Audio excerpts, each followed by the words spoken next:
tayo sa pagoda ng Taipei. Ayan o.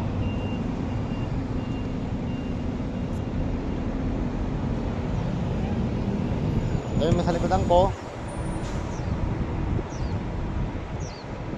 Nandito ang ating mga kababayan, mga Pinoy. Halo-halo na. Sabado ngayon eh. Kaya kami mga layas-layas muna kami, mga layas. Yan. Banjing-banjing muna. Ang taga ko na dito, ilang buwan ako dito, dito nakarating sa Taipei.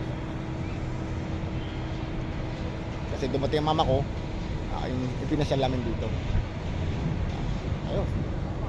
Pagoda ng Taipei. Ayan.